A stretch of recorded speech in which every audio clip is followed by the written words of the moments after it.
আসসালামু আলাইকুম ভিউয়ার্স, আশা করি সকলেই ভালো আছেন। ওয়েলকাম করছি চীনা রান্নাবান্নার পক্ষ থেকে। আজকে আমি আবারও চলে আসলাম আরেকটি ভর্তা রেসিপি নিয়ে। চিংড়ি শুটকি দিয়ে বরবটির ভর্তা রেসিপি। ভর্তা পছন্দ করে না এমন মানুষ খুবই কমই আছেন। ভর্তা আমাদের সকলেরই খুবই পছন্দের একটি খাবার। ভর্তা আমারও খুব পছন্দ। আমি বিভিন্ন ধরনের ভর্তা খেতে খুবই পছন্দ করি। এখনও যারা আমার চ্যানেলটিকে সাবস্ক্রাইব করেননি তারা আমার চ্যানেলটিকে সাবস্ক্রাইব করে পাশে থাকা বেল আইকনটি অন করে দিবেন। এখানে আমি 250 গ্রামের মতো বরবটি নিয়েছি। দেখতেই পাচ্ছেন বরবটিগুলো কতটা কচি এবং টাটকা। আপনারাও ট্রাই করবেন এরকম কচি এবং টাটকা বরবটি নিতে, তাহলে খেতে কিন্তু অসাধারণ হবে। এখন আমি বরবটিগুলোর প্রথম এবং শেষের সাইডগুলো ফেলে দিয়ে এভাবে করে হাত দিয়ে কেটে নিচ্ছি। আপনারা চাইলে এটা একটি বটি বা ছুরির সাহায্য করে নিতে পারেন। এখন আমার সবগুলো বরবটি কেটে নেওয়া হয়ে গিয়েছে। আমি সবগুলো বরবটি ধুয়ে নিয়েছি। এখন আমি বরবটিগুলোকে একটি প্যানে দিয়ে দিব।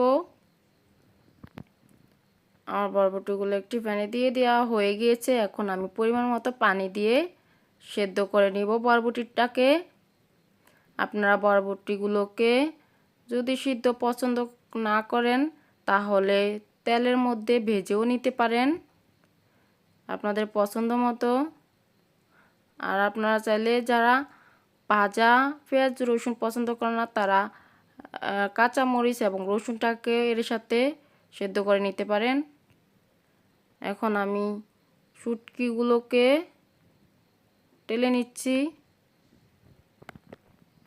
শুটকিগুলো টালা হয়ে গেলে আমি এগুলোকে নামিয়ে নিব।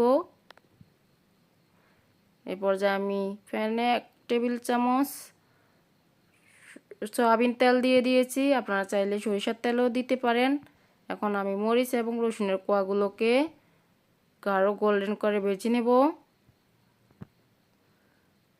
মরিচটা আপনারা যে যেরকম ঝাল পছন্দ করেন ওই রকম নেবেন। আমার মরিচটা ভাজা হয়ে গিয়েছে, আমি নামিয়ে নিয়েছি। এই পর্যায়ে দেখতে পাচ্ছেন রসুনগুলো ভাজা হয়ে গিয়েছে। এখন আমি রসুনগুলো নামিয়ে নিচ্ছি। এই পর্যায়ে দিয়ে দিচ্ছি পেঁয়াজ কুচি। এখন আমি পেঁয়াজ কুচিগুলোকেও হালকা গোল্ডেন করে ভেজে নেব। পেঁয়াজটাকে বেশি ভাজা দরকার নেই। এখন আমার সবগুলো উপকরণ ভাজা হয়ে গিয়েছে। আমি শুটকিটা কেটে গুঁড়ো করে নিয়েছি।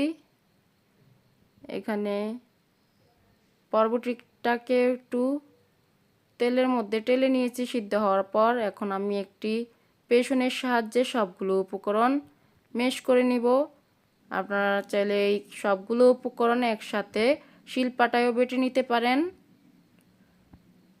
এখানে আমি নিয়েছি চিংড়ি শুটকির গুঁড়ো ম্যাশ করে, কাঁচামরিচ ম্যাশ করে নিয়েছি, একটু কাঁচা পেঁয়াজ ম্যাশ করে নিয়েছি, রসুনটাকে ম্যাশ করে নিয়েছি এবং ভেজে রাখা পেঁয়াজগুলোকে ম্যাশ করে নিয়েছি। এখন আমি চিংড়ি শুটকিটা সাথে সবগুলো উপকরণ একসাথে ম্যাশ করে নিব। এখানে আমি দিয়ে দিয়েছি স্বাদ মতো লবণ। আপনারা চাইলে এই পর্যায়ে সরিষার তেল কিংবা ধনিয়া পাতাও অ্যাড করে একসাথে সবগুলো উপকরণ মিক্স করে নিতে পারেন। এখন আমি সবগুলো উপকরণ হাত দিয়ে ভালোভাবে মিক্স করে নিচ্ছি। সবগুলো মিক্স করা হয়ে গেলে আমি একটি সার্ভিং বলে আপনাদেরকে সার্ভ করে দেখাচ্ছি। দেখতেই পাচ্ছেন ভর্তাটি কতটা লবণীয় হয়েছে। আপনারা একবার হলেও এই ভর্তাটি বাড়িতে ট্রাই করে দেখবেন। এই ভর্তাটি খেতে খুবই অসাধারণ হয়। আপনারা চাই এই ভর্তাটি দিয়ে 1 প্লেট ভাত নিমিষেই শেষ করে ফেলতে পারবেন। আশা করি আমাদের এই ভর্তা রেসিপিটি আপনাদের সকলেরই ভালো লেগেছে। যদি ভালো লেগে থাকে তাহলে ভিডিওটি লাইক কমেন্ট শেয়ার করতে ভুলবেন না এবং চ্যানেলটিকে সাবস্ক্রাইব করে পাশে থাকা বেল আইকনটি অন করে দিবেন।